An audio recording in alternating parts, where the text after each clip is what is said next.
Hey guys, Rogue Orange here. This is a Game Boy, but this is also a Game Boy. What? Kinda.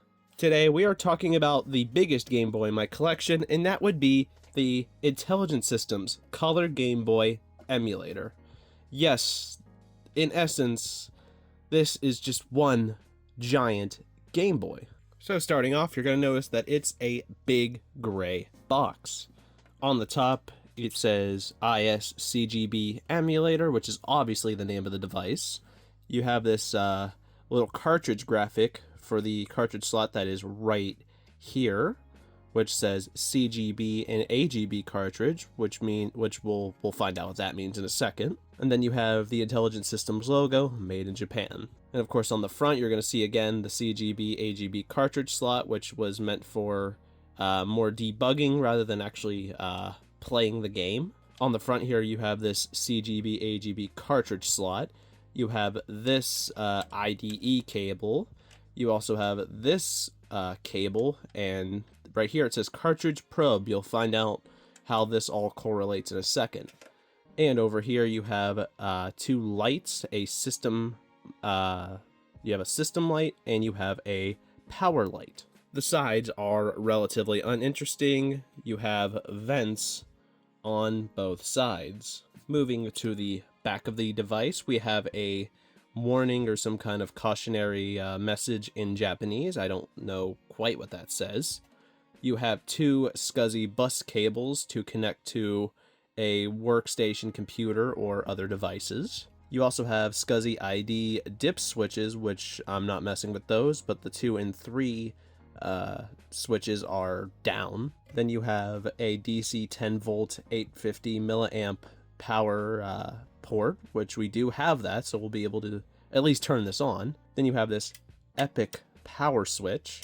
Then you also have the copyright date of 1998 Intelligent Systems, along with a telephone number, which I doubt is still in service. Then we flip it to the bottom and we have just a little bit more going on. We have some more vents for ventilation. Each of these rubber feet being held in by Phillips screws, and if you count the 5 Phillips head screws on the back here, we have 12 total, as there are 7 here on the bottom. We also have a tag that tells you what kind of device this is. This is a CGB emulator, a serial number, as well as a version. I don't know what H means, but I'm sure somebody who knows more about these units can tell me down in the comments. We also have the Made in Japan, Intelligent Systems, and I don't know if it's just this device that has it, but this like metallic finish on the red for the sticker is very nice. I actually really like that. And then finally we move over to the options. On this options tag we have all of these boxes that can be checked or unchecked depending on what this system was built with. See, this is a CGB debugger, but this is not a CGB character unit, which would let you like edit the graphics and textures and stuff and backgrounds and all kinds of things like that. And then on this side we have AGB emulator, AGB debugger, but the AGB character is not checked, so this was not meant for any sort of texture editing or anything like that. But this is a debugger for both the Game Boy Color and the Game Boy Advance, hence why you can put both Color Game Boy and Advanced Game Boy cartridges in this device. And Behind the Code with Jerry made a great video about the Game Boy Advanced version of this device. I don't know a lot about it, but he's very knowledgeable in these kind of things, so if you want to see his video, I'll leave a card on the screen so you can go check it out. But this is just such an awesome device. To power this, we're going to be using a Famicom AC adapter, which has the right size plug, and it also still has the hard-off sticker from when I bought this on Yahoo Auctions Japan. Alright, and we have this connected to power. But I feel like something's missing. Ah, yes.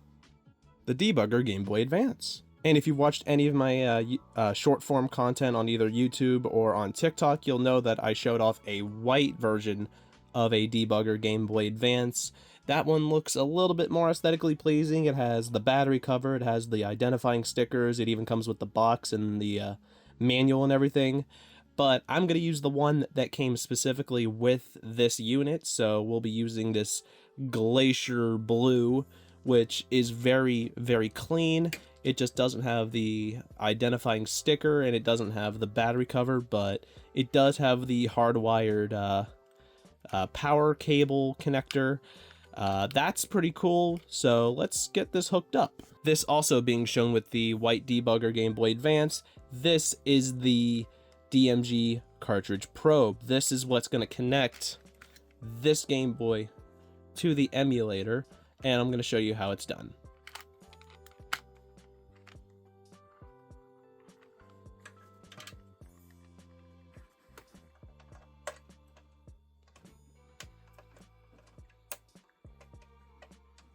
All right, and we are connected. You're going to see pretty clearly that you're not going to be able to put a Game Boy game inside this device. You're mainly using the cartridge slot just to connect to the emulator itself. Now, there's a lot you can do if you have the right equipment. See, I don't have a Windows 98 computer, and I don't have any computers that can handle SCSI cables.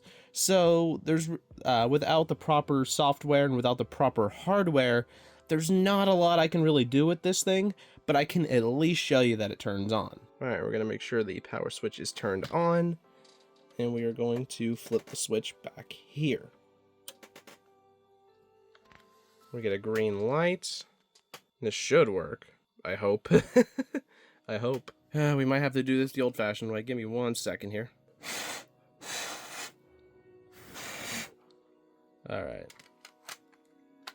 Okay, it doesn't look like we get anything on the screen, and I think there's a good reason for that. I think it's because we don't have this unit hooked up to the software or anything like that, so I don't think there's really I don't think that there's anything that's going to appear on screen, but this does work. Actually, let me try this with the other one. Let me see. Let me just validate my parking. Unlike what I said before, the white Glacier Game Boy debugger unit will be making an appearance. So we're going to try it with this one and see if we get different results.